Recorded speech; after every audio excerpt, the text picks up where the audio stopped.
Everyone seems to be moving forward, except you. At least, that's how it feels. By a certain age, you're supposed to have figured things out. Career, money, relationships, and somehow, your clock feels slower. But here's the strange part. What if you're not actually behind? What if the timeline itself is wrong? Who decided when your life should happen? We all carry an invisible timeline. School, then work, then relationships, and stability. It looks simple, but real life isn't. People move at different speeds. Some arrive early, others take longer. Some take completely different paths. There was never one universal schedule. Then comparison enters. Someone gets promoted. Someone gets engaged. Someone buys a house. Someone travels the world. And suddenly, your life feels small. Comparison changes perception. You compare your reality to their highlight reel. And that's an unfair comparison because you see their outcome, not their entire journey. But the brain forgets that comparison isn't random. The brain constantly measures. Am I doing well? Are they doing better? Where do I rank? The mind wants reference points. So it looks around and finds someone ahead, someone behind. Then comparison becomes identity. Age makes comparison stronger. At 20, you're supposed to explore.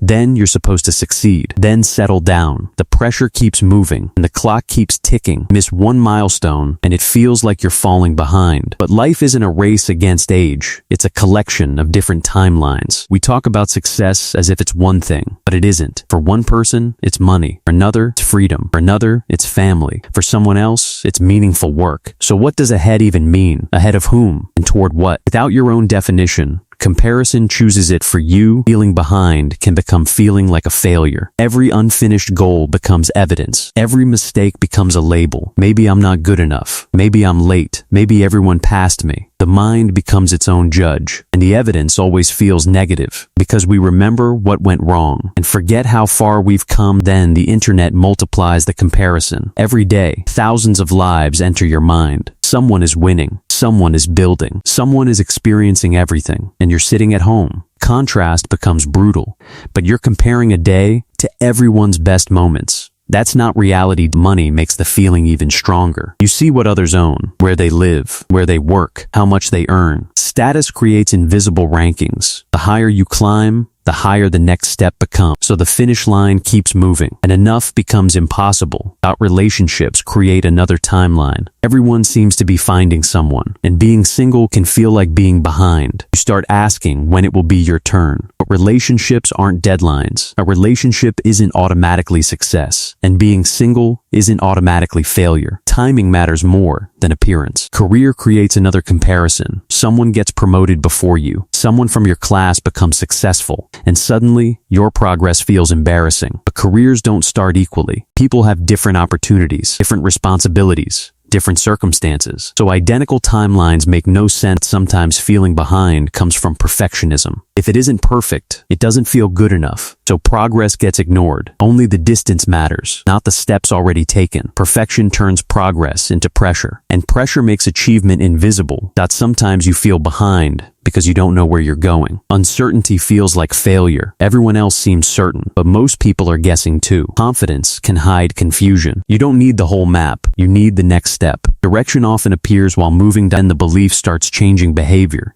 You stop taking risks. You hesitate. You wait. Then the gap grows. And now the belief feels true. Comparison creates insecurity. Insecurity creates hesitation. Hesitation creates distance. And distance creates more comparison. So you decide to catch up. Work harder, move faster, achieve more. But every achievement creates another target. You never actually arrive because catching up assumes someone else is the standard. There is no universal race. Real progress is often quiet. Learning something new, becoming more confident, making one difficult decision, becoming more responsible, becoming different from who you were. That's progress too. It just doesn't always look impressive online. Maybe you're not behind. Maybe you're comparing the wrong things. Their destination isn't yours. Their priorities aren't yours. Their starting point wasn't yours. And their circumstances aren't yours. So why use their timeline? We're never running their race. The deeper problem isn't always progress. Sometimes it's self-worth. When achievement becomes identity, every setback feels personal. Success feels like your failure, and the cycle becomes emotional. You are more than your milestones. Delayed achievement doesn't make you a failure. Why does everyone feel behind? because we've turned life into a scoreboard. We rank ourselves against everyone, then mistake comparison for truth. But being behind only exists when you believe someone else's timeline is supposed to be yours.